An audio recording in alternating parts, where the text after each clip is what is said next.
Questa è la storia del Portello. Ci troviamo a Padova.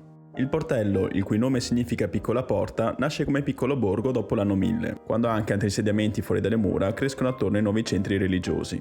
Nel caso del Portello sono la chiesa di Ognissanti e di Santa Maria Iconia, nell'Ottocento rimpiazzata dalla chiesa dell'Immacolata. Nel Trecento molti di questi borghi, tra cui il Portello, vengono racchiusi nella cerchia delle mura carraresi. In Borgo Portello vanno ad abitare barcaioli, artigiani, operai, contadini e commercianti. A tutela dei lavoratori nascono le corporazioni o fraglie legate spesso all'attività del porto fluviale, che si trova alla fine dell'attuale via San Massimo. Questo porto nella metà del 400 è ritenuto tra i più importanti della regione, soprattutto per il trasporto di persone, con 80 imbarcazioni regolarmente in servizio. Nel 500 vengono rinnovate le mura per poter difendere la città dalle artiglierie. In zona Portello, tra il 1518 e il 19, vengono costruiti i bastioni Buovo, Castelnuovo e Venier. L'unico accesso alla città da est diventa la nuova porta Ognissanti, detta anche Porta Venezia o Portello Nuovo. Il porto fluviale viene spostato qui, realizzando tra il 1533 e il 34 una scalinata sul Piovego. La porta, disegnata da Guglielmo Grizzi, diventa la più monumentale della città, col lato esterno completamente in pietra d'Istria. Sulla torretta, dotata all'epoca di una cupola di piombo, nel 1536 viene installato un orologio.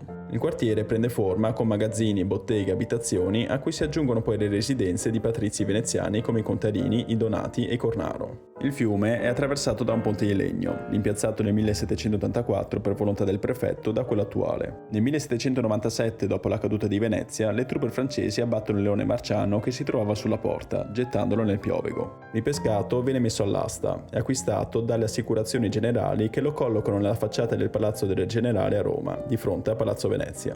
Nel Novecento l'università si espande e il Portello va a ospitare le sedi della maggior parte delle facoltà. Oggi è diventato un quartiere prevalentemente universitario, casa di moltissimi studenti che qui passano i loro anni di studi.